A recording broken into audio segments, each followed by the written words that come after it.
Hey everyone, this video is on lesson 9.3, rotation, and I'm doing a more in-depth review, and actually this lesson or this video is actually you're going to see 3 questions from your homework, more specifically on page 514. So before you keep watching this video, I recommend you stop, get out your textbook, get out your homework, and even get out your notes in a separate sheet of paper so you can answer these questions, and not only that, take notes on how to answer these questions. But I wanted to make sure that you guys had a really good idea of how to do this. There is going to be another video. So this is part 1. I should actually label that right now. I'm going to call this part 1. Okay? But let me talk to you about 3 questions from homework 9.3 on page 514. So in this first part, we have basically this is question number 8.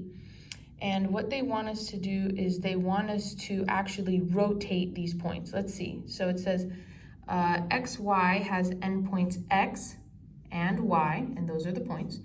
Draw the image of XY under rotation of 45 degrees clockwise about the origin. One tiny thing that I need to let you guys know, it is mentioned in your parent binder. This one is a typo. This does not say 45. This actually says 90 degrees, okay? So we are going to basically draw the image XY with a rotation of 90 degrees clockwise. So here's my X, here's my Y. I can start by graphing it, but I'm actually not going to this very second. What I actually am going to do is I'm going to refer back to some rules that I talked about in class, but just in case if you don't know what rules I'm referring to, I have them right down here. So there are 3 basic rules to rotating. One thing we need to be mindful of is how we rotate. We rotate clockwise or counterclockwise, and then in how many degrees we rotate on a graph. So we have 90 degrees clockwise, we have 180 degrees clockwise, and 270 degrees clockwise. Now, 90 degrees clockwise is the same exact thing as saying 270 degrees counterclockwise. 180 degrees clockwise is the same thing as 180 counter, and 270 degrees clockwise is the same thing as 90 degrees counterclockwise. And these are the rules. These kind of help you out on what you're going to be doing to these points. So as you can see, we have, our question is talking about 90 degrees clockwise. So I'm going to look at the rule that talks about 90 degrees clockwise. This is a lot quicker to do. It is a little time consuming because eventually you should have this memorized, or at least you should have this down packed. But take a look, 90 degrees clockwise, you are basically switching your X and your Y and making sure that your X value from before becomes a negative. Now, if it's already a negative, make it a positive. And that's what we're going to do here now for these 2 points. We have 5, 8 and 0, 3. Let's start off with negative 5, 8. We're going to switch the Y and the X. So we're going to switch these 2 around. So instead of 5 in the front, 5 is now in the back. And instead of 8 in the back, now 8's in the front. However, we need to make sure that we make our X negative or positive if it's already negative. So let's see. Our X is already negative, so we're going to make that one positive. And we're going to switch the 5 in the back and now the 8 in the front. Okay? I'm going to do the same thing for here. I'm going to make my X negative, but you can't really make a negative 0, so it's just going to be 0. And then 3 is now just 3. Now that I have my points, I'm going to actually graph the original, which is negative 5, 8. I don't have graph paper, but this is what I have, so I prepared it beforehand. I'm going to graph at negative 5, 8, 1, 2, 3, 4, 5, and then about 8 is like right around here. And this is X. Then I'm going to graph at 0, 3, 0, 1, 2, 3, and that's my Y. I'm going to connect it. And there you go. Now be mindful that if you're graphing 90 degrees clockwise means that my value should start moving this way. So my X, which was in quadrant 2, should now be moved in quadrant 1. And my Y, which was on the Y axis, should now be on the X axis.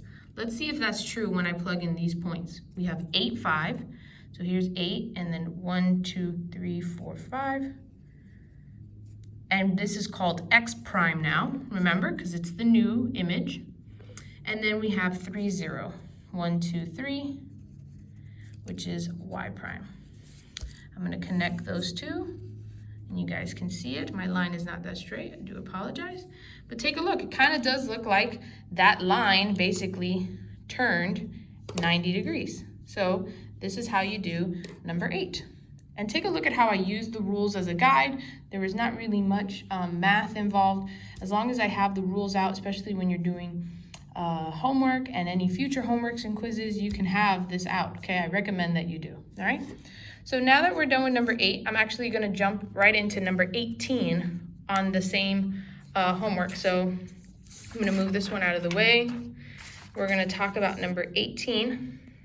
And this one, again, does involve graphing.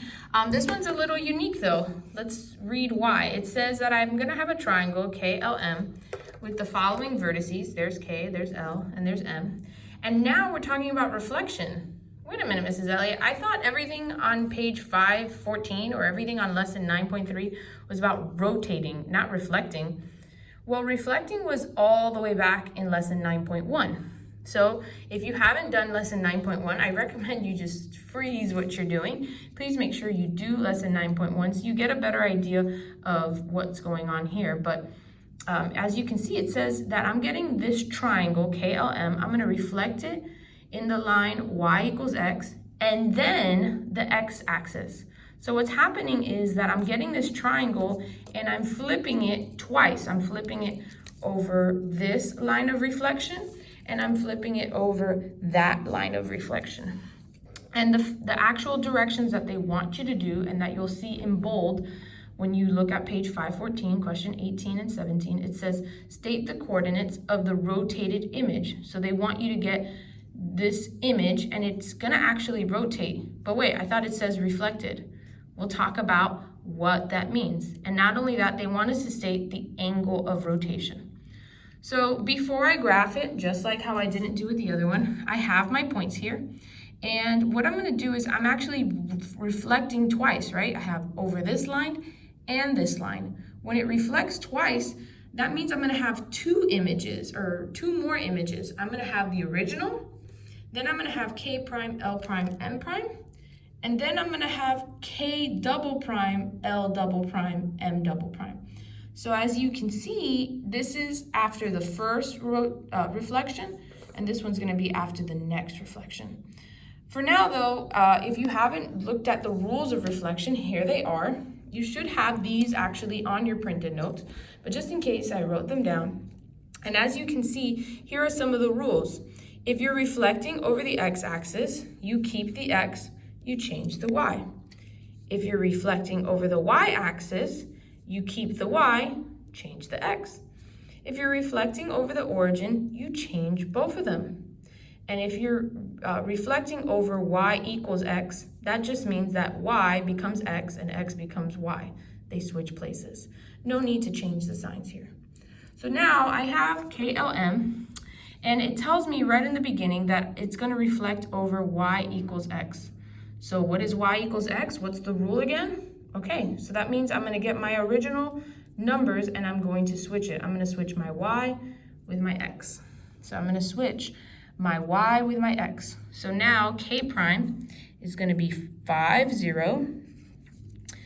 L prime is going to be 4, 2. And M prime is going to be 4, negative 2. And as you can see, all I did was just switch the numbers from its original. However, I still have one more type of reflection, and let's see what that is. It says, then we're going to reflect over the x-axis. Let's see what the rule for the x-axis is again. If you're reflecting over the x, you're going to keep the x and change the y. So now starting with this new bundle, we're not going to look at this anymore. Starting with this new guy, we're going to keep the x because I'm reflecting over the x. So if I keep the x, this is still going to be a 5, this is still going to be a 4, and this is still going to be a 4. However, it says I need to change my y. Now change the sign of the y. You can't change anything with 0, so that's still 0. And then positive 2 is now negative 2, and negative 2 is now positive 2. And as you can see, I have my K my L, my K, L, M, and then my K prime, L prime, M prime, and then my K, L, and M double prime. So what we're gonna do now, as they do ask you in question 17 and 18, they do ask you to draw this. You do not need to draw all three. You can actually just draw the original and draw the last, okay? So we did part one, by the way, state the coordinates. We stated them. Here are the coordinates. So we're done with this part, okay? We just now have to determine what is the angle of rotation. Meaning actually from here to down here, it actually turned, even though it flipped twice. Let's see what this would look like. I'm gonna graph at 0, 5, 0, 1, 2, 3, 4, 5. Sorry if the screen is blurry. 2, 4, and then -2, -4. Positive 4. So there's my triangle. I need to make sure I label it before I keep going. K, L, M. And now I'm going to graph these points. 5, 0. Here is 1, 2, 3, 4, 5. This is K double prime. Then I'm going to graph at 4, -2. So 4 go down 2. This is L double prime. And then the last one is 4, +2. So 4 up to M prime. And as you can see, once you start looking at it more and more, it's actually the same exact triangle, but it's turned. We're going to say how many degrees. Remember, there's only 90, 180, or 270, or even 360, but it's definitely not 360 because 360 would mean it's in the same spot. Let's see what it is.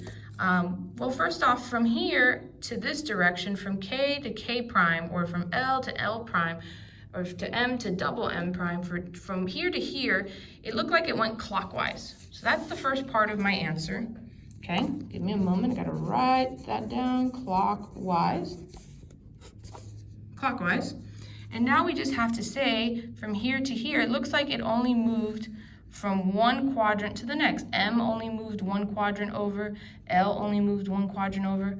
When it only moves one quadrant over, that is 90 degrees clockwise. And that's your answer. Now, if it moved from up here to down here, you see, that's a complete 180. And then if it moved 3 quadrants over, so 1, 2, 3 quadrants over, then that would be 270 clockwise. So here are your coordinates, and we have also the angle measurement. So angle of rotation, done. This question is done. So this is how you would answer question 18. Please feel free to rewind, fast forward, pause, wherever you need to, because this can kind of get a bit tricky. And if you notice, having your rules out, even for this and for this question, is very helpful. All right, so let's talk about one other thing. And I'm gonna actually pull out the textbook for this one. And we're just going to look at question number 13 here. I'm gonna try to do it in a way where not given, well, you guys see question 14, there that is. But here's question 13. It's 3 parts. And this I didn't get to really talk about at all in class. However, it's very, very, very easy. And it says here that there's some fan blades. The blades of a fan exhibit rotational symmetry. So here are some fans. Their blades are rotational and they're symmetrical. Identify the order and the magnitude of the symmetry of the blades of each fan below. So we have to identify both of these things, and the first word that I want to talk about is order. And you're probably wondering, what is an order? An order is how many edges or vertices are there in this image. So for each one, I'm going to say how many corners there are. Like in this first fan, I have 1, 2, 3, 4, 5 corners. So my order is 5. Now, the next word that we're talking about here is magnitude. If you don't mind, I'm going to abbreviate it to MAG because I don't have much space. Magnitude is basically, right, if I have a whole fan and it goes around, it's going around 360 degrees. However, they want to know how much is each of these individual sections. So what do? I do 360 divided by my order, or in this case, 360 divided by 5. When you use your calculator, when you use whatever you're using, right, 360 divided by 5 is 72 degrees. And that's your answer for number 13. Well, part A, we'll call this part A. Let's talk about part B, and maybe you should be able to do part C on your own. I'm not gonna give part C. I'll set it up for you, but using part B. So part B, take a look. Order, we're gonna identify the order, or in other words, how many corners are there of this object? There's 1, 2, 3, 4. And then the magnitude is just 360, the whole circle around, divided by the order, or divided by how many corners there are. Now, if you don't know, 360 divided by 4, you use your calculator, you pick it up, and it is 90 degrees. So hopefully with part A and part B, right, you should know what an order and a magnitude is. You just have to figure out what the order and the magnitude is for part C. Well, in the part 2 video that I'm going to be sending out, we're going to be talking a little bit more about order and magnitude, and more specifically, questions straight out of your worksheet. So hopefully this helps, and if you have questions, feel free to email me at any time.